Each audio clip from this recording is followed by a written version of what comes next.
Welcome to the Downtown Madison Happenings podcast, where we hear from our members and learn something new about downtown.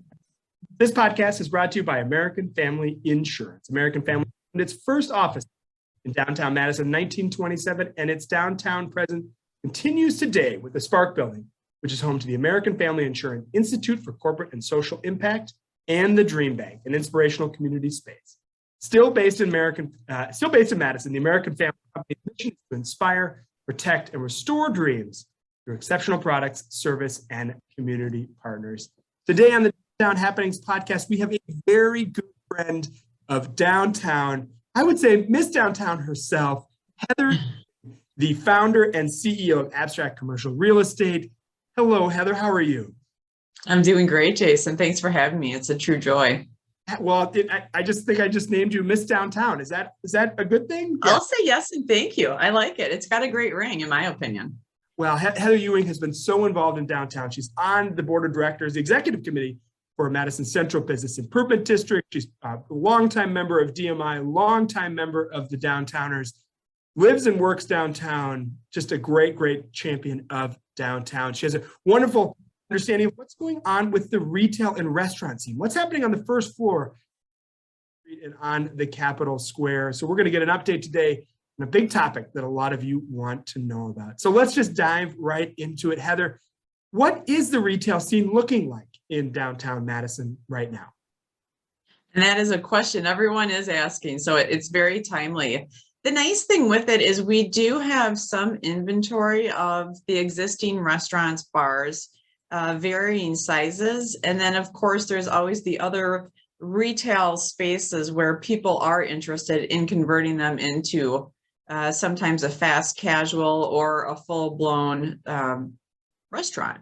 So the nice thing about it is that there is some versatility, and a lot of the desires are driven by the demographic that the operator is looking for. And again, I think that's where bringing in both the local, the regional, and the nationals plays really well together. I always liken it to a 401k. You want to be diversified and have that. And I think it also offers a richer opportunity for both people living in Madison and visiting to experience new foods and the experiential retail. So obviously, the landscape changed significantly in 2020. Mm-hmm. COVID, some of the rioting that happening downtown. We saw a large decrease in the number of retail and restaurants that are on the first floor. I think the Madison Central Business Improvement District, about 375 to 380 storefronts downtown. They were down to 55 vacancies in December of 2020. That number has gone down significantly. It's down over 30%. We're hovering on the 35 to 40 range. Why are we seeing more uptick in interest in having retail and restaurants in downtown Madison? I think when you look at it from a national perspective, as well as here locally in Madison, people, especially after COVID, really want to connect. I think they're understanding on numerous levels how important it is to connect with people. And also, I think there's just a deep desire and passion as well that has been heightened from that time period to live a life that's in accordance with what you truly desire, aligning that with your gifts and passions. So when you speak of restaurants, Jason, I don't think you could have a more heartfelt, passionate arena. A lot of times these different chefs have learned from their mother, their grandmother, or someone within the lineage. So it becomes a very heartfelt, emotional tug. And so bringing that in here to the downtown, people want something lighter. They've been, within their four walls, if you want to say, for quite a while. So it gives them a chance to experience new things, try new foods, the different concepts of just how the stores and the restaurants are laid out is unique. And that's where it's fun watching the nationals, like Chipotle has the Chipotle lane. Panera is shifting their concept to a more fast casual. So you see a really creative forward effort to, one, be financially successful, two, serving a client base, and of course, for us patrons, enjoying a great meal, and for me, not having to be in the kitchen. So I totally agree with that. If I could, I think I'd eat out every meal, but both my bank account and my doctor would not agree with that idea. Exactly. So we are seeing, it's good to see a resurgence in retail in these locations. Exactly. Things happening. One thing though we're seeing is that it's both the national, the regional, and the local businesses that are moving in downtown. Just some examples, right? Target, a national brand, in Minneapolis, so some national brand coming to State Street, Raising Cane's coming to State Street. But at the same time, you saw Jazzman open up 2 new stores, right? Right. So you're seeing both the local and the regional. How important is that mix of local and regional on a shopping street like State Street? Right. It's really important because it offers a level of stability. When you do have the credit tenants, a lot of times they're able to adjust and pivot more easily than some of the smaller businesses, which we saw firsthand, where some didn't have websites, things of that nature. So the positive is that they are more robust, which allows them to sell more goods, obviously not only in person, but online.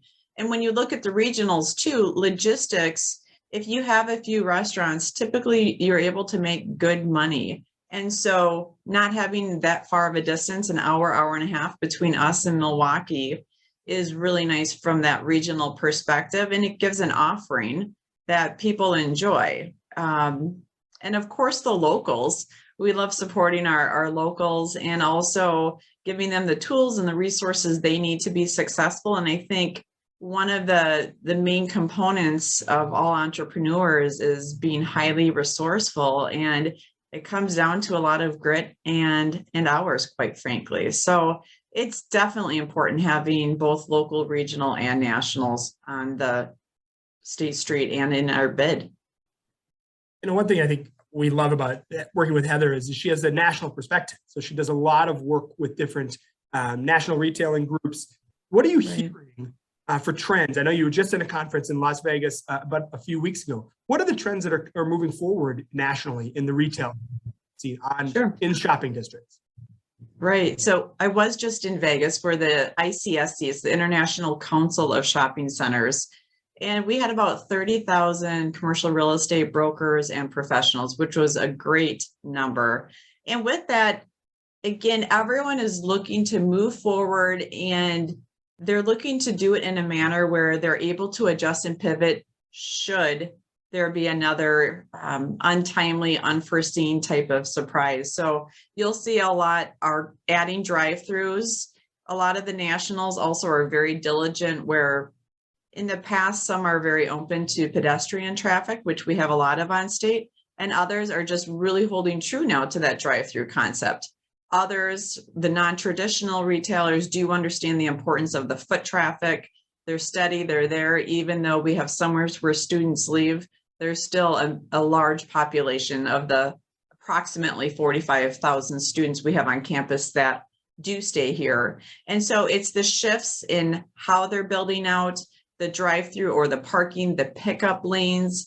And that's where also a big conversation, and somewhere where I'd probably be a multimillionaire, is Heather, get me staff and I'm happy to expand. They know that, yes, certainly things are looking better downtown, but there are where we're concerned. And you just brought one of them is staffing. If we're creating this great place, this quality of life, this vibrancy, this equitability, you need people to do that, right? That's Exactly. Downtown that's work-centric to people-centric, but you have to have people to work these locations. When you're working with the different retailers as you do, what does the employment scene look like today? So the interesting thing about it is when you look at Dane County, it's more challenging typically in the suburbs to get staff. So that is something that I use to influence people to the downtown. And I genuinely feel that a lot of these operators will be ideally suited if they are looking for that high pedestrian traffic. The nice thing about it is there's public transportation, whether it's students, young professionals, people that are in an older demographic as well, is that it's so easy to access these different areas through the ramps, and again, bicycling, walking, other avenues. And that is really helpful in retaining not only the current operators that we have, but in bringing them forward. And the nice thing is our size. Madison is smaller, and you're not walking 10 blocks to to get somewhere. So it's very convenient. And I think it's not until people get outside even more and visit other urban areas with greater density that they do realize a lot of the opportunities that we do have, which provide for staffing here. Yeah, you hope you create this downtown where people want to be, right? And they also want to work and live. Right. Big part of it, creating this multi-use downtown. And you've seen a lot of that with a lot of the development that's happening now, DMI development, about 4,000 units. It's just better to have the workforce close to as well, isn't it? To create that downtown where you want to live and work and play. Exactly. Yeah. So speaking of vibrancy, pedestrian counts really do matter for businesses. They do. In fact, the Business Improvement District, you're a member of the board, tracks pedestrian counters on State Street and on King Street. And we've seen good activity, right? The numbers are moving up so that we're seeing more people downtown. Which is vital. And again, it's all in showing if you want to say, the health of the city. And what's funny is you can say that approximately 500 people cross over to the sunny side, which is true because those numbers back it up. And I remember years ago, it's one of those, being on State Street all the time, whether it's for work or, out for a run, that I would notice it. But that's where having the pedestrian counts are invaluable from a real estate perspective, because it tells a story and it's non-biased. So it's a tool I use frequently in marketing and also in converting people to Madison versus other areas. What's good is we've seen blocks like the 500 block, closer to campus, that are almost back to 2019 numbers, pre-pandemic numbers, which are great. Positive. We're also seeing significant development right on the street. Right now, the 300 block if you haven't been by the 300 block of State Street in a while, it's completely changed. You can't miss it. You can't, how big, Heather, that block is so big until they took half of the buildings down. Now you really do realize how big it is. But that development does matter. All right, Heather, you could wave a magic wand and create anything in the business district in downtown Madison. What would that be? Well, I have a very creative side to me, which is illustrated through abstract. But what I would love to see is more pedestrian friendly areas where if we had a large promenade, music, beautiful arrangements, water features. I love that we're incorporating more art. I think that really speaks to people's heart and souls at various levels. And it also creates just a feeling of relaxation. I'd also like to increase more of our experiential retail. Our retail is coming back slowly but surely. Again, the different offerings, I would love to have a food market similar to what Milwaukee has, but here in the downtown, and make it our own unique spin on that here. And then I also really do enjoy the fine dining and the other experiences that we have, but I would love more self-care amenities. And what I mean by that are the nail salons, the hair, the massage, even more of the holistic. So I think people are looking at their lives through a multitude of layers and just wanting more than just a certain meal and a certain experience. I think they want the other levels and layers that are available. And so that's, again, where I say it's shopping on a grand scale. And that's why I do like attending these retail restaurant events, whether it's in Florida, whether it's in Vegas, in New York. It's just nice to get different ideas and then customize it for Madison. And, I've, born and raised here. So I always say I'm homegrown. And I love traveling, and that's where too, running the London Marathon. I love seeing what they're doing in retail and restaurants in London, or when I was in Berlin for the marathon last year. It's their pop-ups, their different ideas. It's fun to incorporate it right here in Madison because we truly can have it all just on a smaller scale, but yet a great offering. Well, there you have it. Just run a marathon. It's actually, you get to see 26 miles the city. As both Heather and I are marathon runners. Honestly, it's kind of cool. You get to run all around the city. It is hard though. 26 miles is hard, but Heather is an amazing runner. I want to quick talk about experiential. This is, I think, a really important point in retail right now. We're seeing a lot of stores creating experience, right?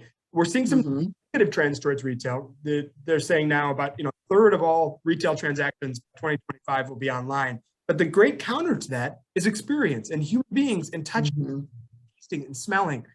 What are some great retailers in downtown Madison that are really hitting the mark on experiential? And why is it so important that we have these experiential stores in these downtown districts?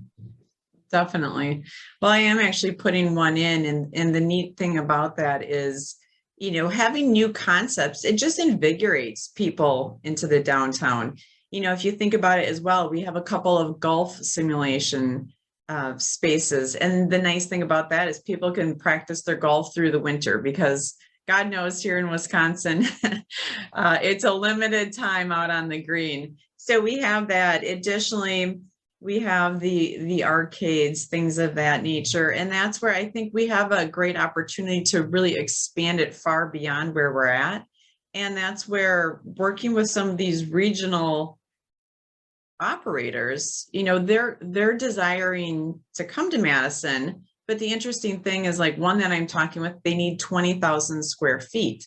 Another I'm working with out of Iowa, they need approximately 12,000 square feet. So when you do come into these experiential, it's a significant size. And a lot of times in the downtown Madison, we have smaller footprints. So that's also, if you want to say, the challenge, or as I like to think about it, the opportunity to really get creative in what would it take, right? Those are my magic words for any project of what would it take to be able to bring this to town? What would we have to assemble? What walls do we need to move down?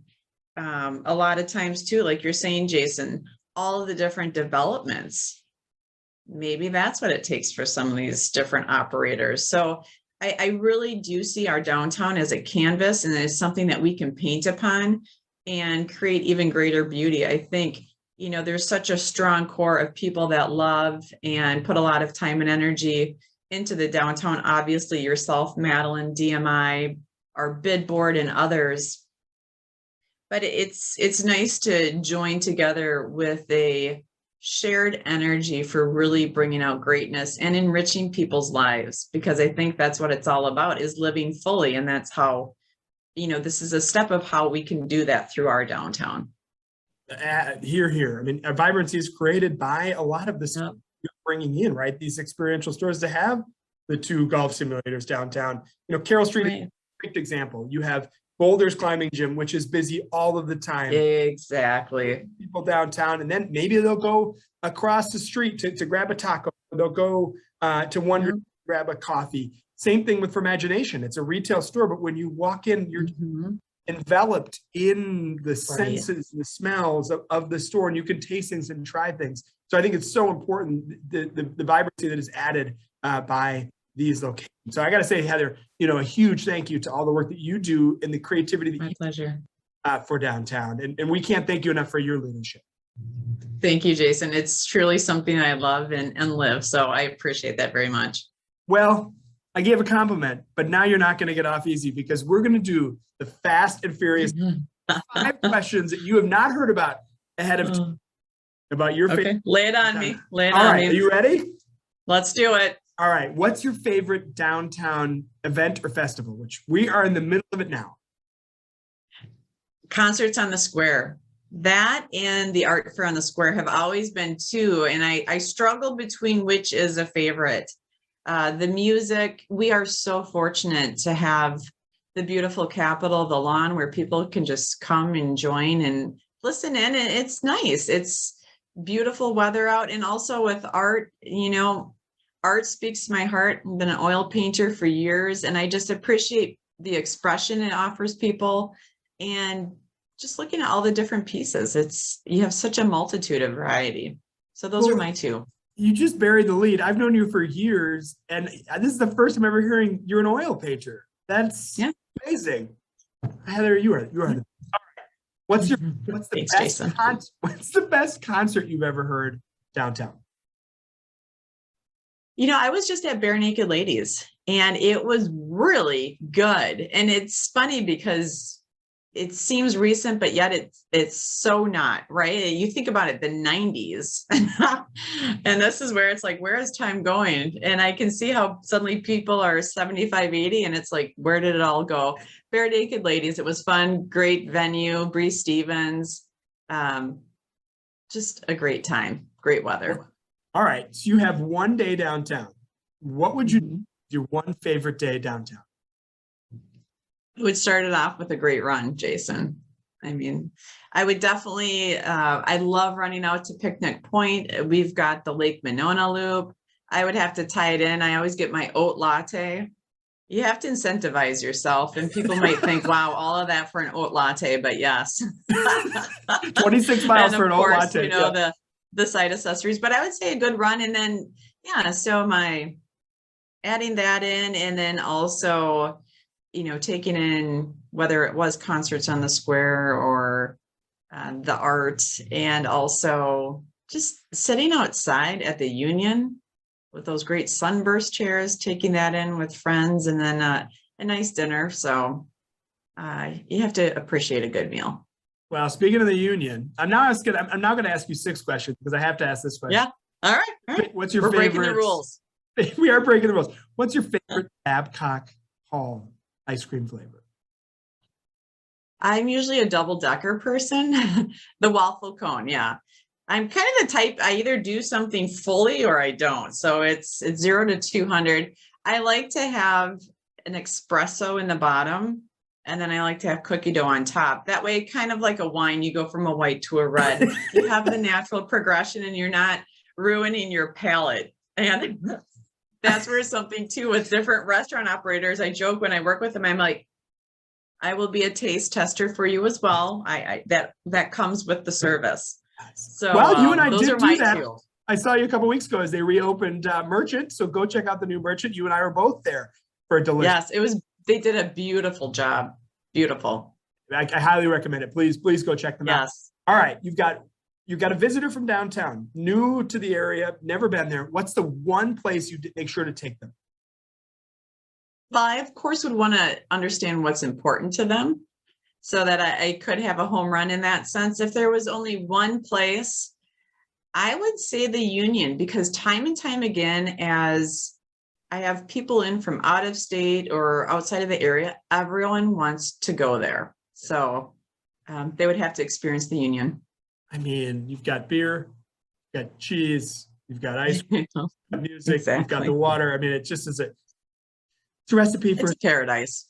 All right. The most important and last question for you. What is your favorite run downtown? That is a tough one too. It's between Picnic Point and the Arb Loop. Or I'm sorry, the Lake Monona Loop, although I do love the Arb Loop too. So it's my fabulous 3. And I'll say the deciding factor is the weather, because it can get pretty cold going out to Picnic Point in the winter, whereas I'll take the Arb in the winter. Totally agreed. And you know what? You ever want to get to know downtown well, go on a run with Heather Ewing downtown. I've done it several times. She's people seeing things that I don't see. It's a wonderful tour of downtown Madison. To Heather Ewing, the founder and CEO of Abstract Commercial Real Estate, thank you so much for joining us today on the Downtown Happenings podcast. And thank you for everything you do for downtown. You are so dedicated to downtown and making it a vibrant and equitable place for everyone. So Heather, from all of us at DMI, thank you.